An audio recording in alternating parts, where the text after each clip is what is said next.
Welcome to today's explainer. We're going to take the totally complex, often super intimidating world of database security and just completely demystify it.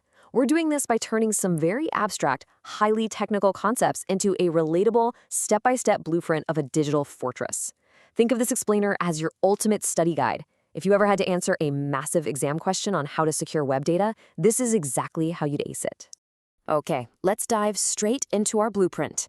We've structured this explainer just like answering 5 perfect 10-mark exam questions. We're going to cover fixing old databases, creating invisible signatures, building unbreakable storage, containing disasters, and finally, looking at the ultimate data doctor's oath. Let's get into it. All right, starting off with question number 1, fixing old databases. You know, as any good architect will tell you, before we can build fancy new walls and towers, we absolutely have to fix our old, outdated foundation. So for our first 10 marks, we need a strict definition. Security reengineering is all about retrofitting old existing systems with brand new security measures. Basically, it's the process of looking at what you already have and fundamentally redesigning it to handle modern threats that literally didn't even exist when the system was first built. To easily picture this without getting bogged down in the code, imagine you live in this gorgeous house built, say, 50 years ago. The doors are heavy and sturdy, but the locks, well, they're completely useless against a modern burglar armed with a high-tech lockpicking gun, or, let's be real, someone who just watched a 5-minute hacking tutorial on YouTube. You don't tear the whole house down, right? Instead, you re-engineer your home security by retrofitting those old doors with smart locks and deadbolts. And that analogy perfectly illustrates why we desperately need this process. Old legacy systems were often built pre-GDPR or HIPAA. They just cannot handle modern threats. When a system scales to millions of users, a simple old lock won't stop modern digital burglars who use sneaky tactics like SQL injection to slip right past the front door. We've got to upgrade to meet strict regulatory compliance. Now, to earn full marks here, you need to systematically categorize the types of burglars trying to break in.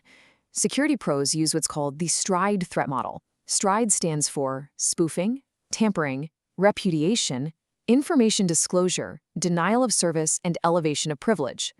It essentially maps every single possible attack to a specific countermeasure.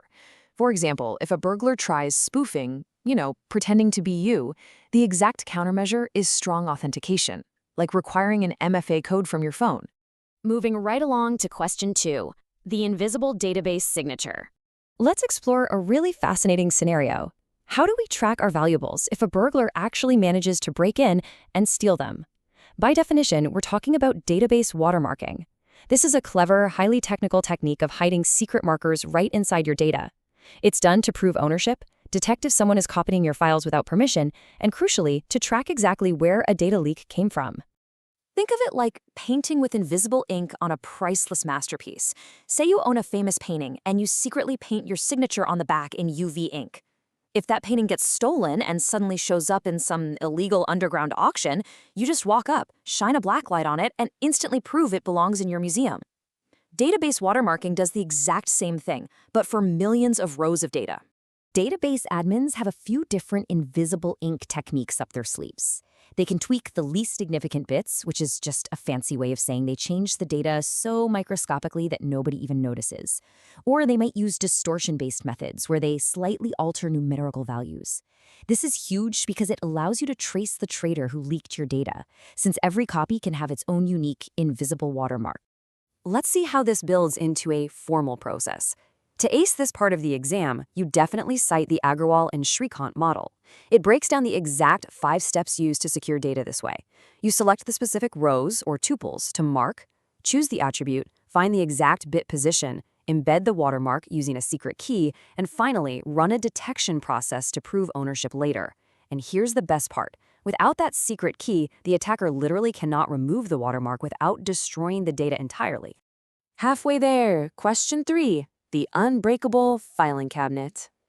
So, how do we safely store our most critical permanent records so they can never, ever be tampered with? The formal term for this is trustworthy records retention. This is the absolute mandate to keep data pristine and unaltered for legally required periods of time. Think about audit trails or financial records. Business continuity and legal compliance completely depend on this data being 100% accurate and untouched. To visualize this, I want you to imagine a magical, completely unbreakable filing cabinet. The second you slide a contract into this cabinet, the drawer locks. Nobody, not even the person who just put it in there, can edit it, erase a sentence, or shred it until a very specific legal timer officially expires. It is entirely sealed in time. The most vital concept to building that magical filing cabinet is something called worm storage. WORM stands for Write Once, Read Many.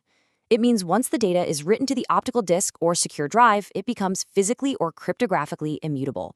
You can read it as many times as you want, but you can absolutely never change it. Next up, question 4, containing data disasters. Look, no fortress is perfect. What happens when disaster strikes our digital house? What if a virus gets in or a bad database transaction corrupts the system? To get full marks here, we have to define damage quarantine. It's exactly what it sounds like in the medical world, just applied to data. It's the immediate process of isolating broken, failed, or malicious data so the infection doesn't spread and ruin the entire database. Why is this such a big deal? Because it's the digital equivalent of a kitchen fire. If a fire starts on the stove, you don't just stand there while it spreads to the living room, right? You slam the heavy, fireproof doors shut to contain the blaze, exactly where it is. Damage quarantine stops the fire from burning down your whole digital house while you wait for the Datapiece firefighters to arrive. So, the crucial point is how we actually pull this off. We track through 6 precise steps. First, an anomaly detector spots the attack. Next, we identify the bad transaction. Then we analyze what other data it touched and we quarantine it. Finally, we do something pretty amazing called a selective rollback. This means we only undo the specific damaged transactions without taking down the entire system for everyone else. Pretty smart, right? After those quarantine fire doors have done their job, we use recovery techniques to completely repair the damage. Depending on the disaster, we might use point-in-time recovery to restore the database to the exact second before a logical corruption happened. Or we might use Oracle's flashback feature to just quickly rewind the database. Basically, this restores our fortress back to pristine condition. And finally, question 5, the data doctor's oath. For our final 10-mark question, let's look beyond just defending against attacks. Let's talk about how databases must inherently protect you by design. This brings us to a brilliant concept coined by Rakesh Agrawal back in 2002, the Hippocratic database. Inspired by the medical Hippocratic Oath, which states first, do no harm, this is a system built from the ground up to respect user privacy. It automatically enforces privacy policies without forcing you to click through endless, confusing settings just to protect yourself. To totally ace this final section, we have to look at the 10 foundational privacy principles that make up a Hippocratic database. It ensures data is only collected for a specific, stated reason and only with your explicit consent. It limits collection to what's strictly necessary, keeps the data accurate, and crucially enforces limited retention, meaning your data is securely deleted the moment it's no longer needed for its original purpose. As we wrap up our blueprint of the ultimate data fortress, I want to leave you with this one final, really important thought. If medical professionals have to swear an oath to protect us and do no harm, isn't it time our digital systems and the massive companies holding our most sensitive data did the exact same thing? Think about that the next time you blindly click accept on a data privacy policy.